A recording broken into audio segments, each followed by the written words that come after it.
What's happening, folks? Back with another reaction, back with some more Ultravox. And we're going back to the 1981 album Rage in Eden for the title track. I mentioned when we first got to this album, I was fascinated by the title. There's a dichotomy, if not an overt contradiction to it. Eden, because of its religious associations, it's now used in pop culture to refer to a utopian place, a place perfect and desirable in every single way. Whereas Rage in Eden would suggest that there's an emotion present that you would not expect. Rage would not seem to be a likely candidate to emerge in such an environment, though of course the narrative of Eden allows for a complicated tale and different consequences. So ultimately, I don't know how closely it will hew to the traditional usage of the term. I don't even know if Eden will actually be that understanding, the idea of an ideal utopian place, but ultimately I'm intrigued by the apparent different directions of the words in the title. So I wonder what it'll be. Let's find out. This is Ultravox. Again, we're back to the Midge era, so this is post John Fox going off to do his own thing. But yeah, Rage in Eden on the album of the same name, 1981.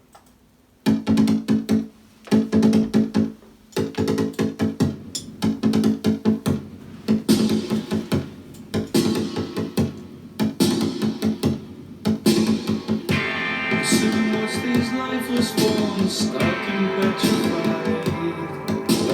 The high suspense of an empty stage, drawing in collection to its breast.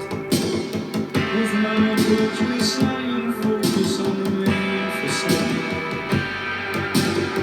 Beyond the 100 reluctant windows, news from magazines. We wrote the names of books we'd borrowed, as if to bring us closer still. On the main facade, raging in just as soon as you can see.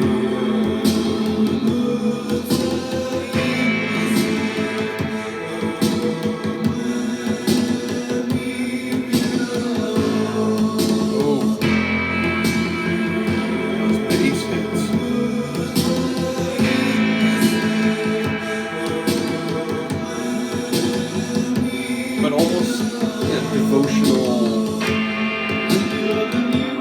style singing.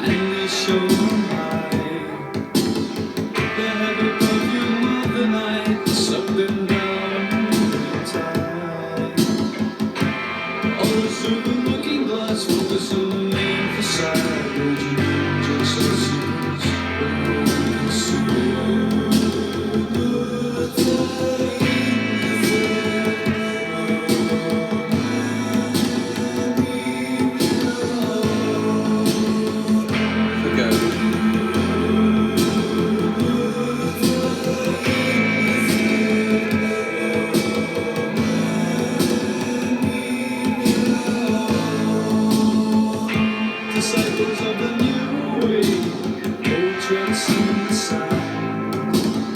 She and me run their longest mile, holding caps in their hand.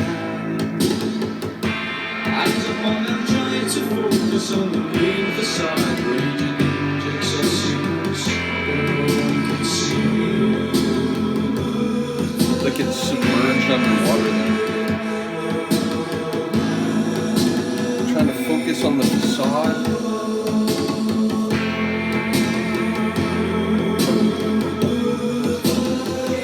I do love the central rhythmic pulse of the tune.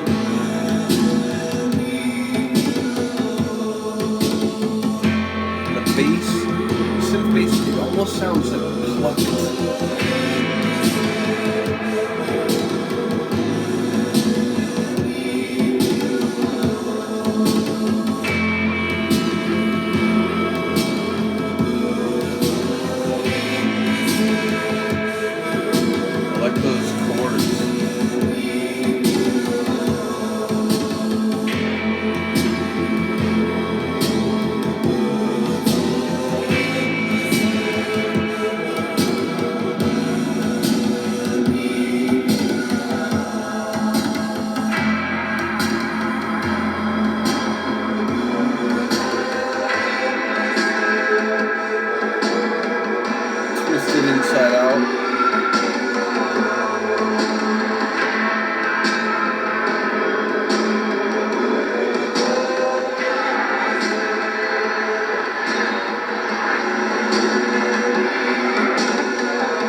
radios, don't you?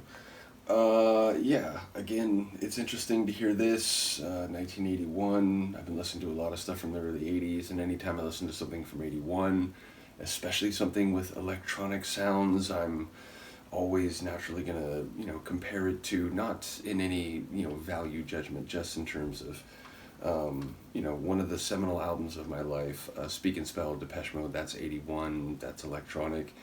And again, people have talked about Ultravox as being on, maybe the not immediate but sort of secondary cutting edge of the early like synth groups. And again, I've heard different people on the channel, talk about the sort of chronology and the attributions of influence and so on. So bottom line, it's a story that I'm still understanding, but this is obviously pretty early in the grand scheme of things. And yeah, ultimately, as I said, I love that pulsing rhythm of the percussion and the synth bass in the middle of the tune, just the spinal cord of the track. I like the rhythm itself. I like, as I said, the synth bass had, because of its conjunction with the drums, it almost had this pluck sound.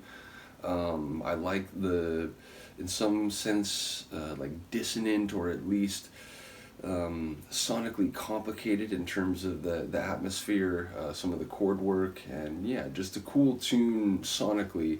Lyrically, I'm not quite sure what's happening. Again, I caught fragments here and there, and some lines that were interesting. The idea of like trying to focus on a facade, where like you're already saying it's a facade, so it is not what it seems to be, but you're focusing on it. So there were like interesting phrases along the way, but I didn't get the full 360. Again, no worries when I do these reactions. It's like my first impression, which historically, that's always sort of the way I've done things, and then over successive listens, and now with the help of many, many people who are very knowledgeable about these groups I'm going through, I do get insight right away about the lyrics themselves, about, interpretations, maybe comments from groups or artists about the inspiration for different lyrics or songs. So bottom line, I will continue to re-listen and appreciate, but yeah, sonically, definitely one that stood out.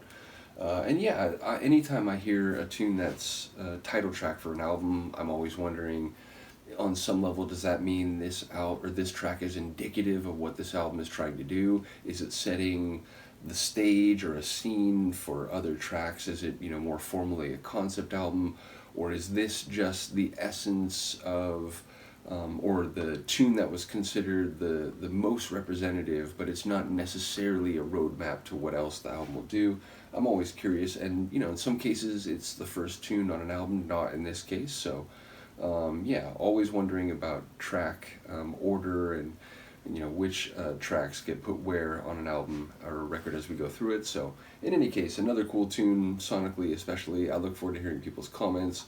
Once again, shout out to all the people on the Ultravox journey. Shout out to Han Solo bringing them to my attention. Shout out to Philip for providing the full discography. So yeah, bottom line, excited to get back onto this version of the group, which was the first version I heard, because Vienna, which I think is one of their biggest hits, is the tune that I think I started with, because that was on a Greatest Hits compilation. So either way, just trying to get a sense of everything about this still very early phase in their history, which already features changeover and a change of stylistic direction. So bottom line, trying to learn everything. Let me know what you think of this tune. I will see you next time.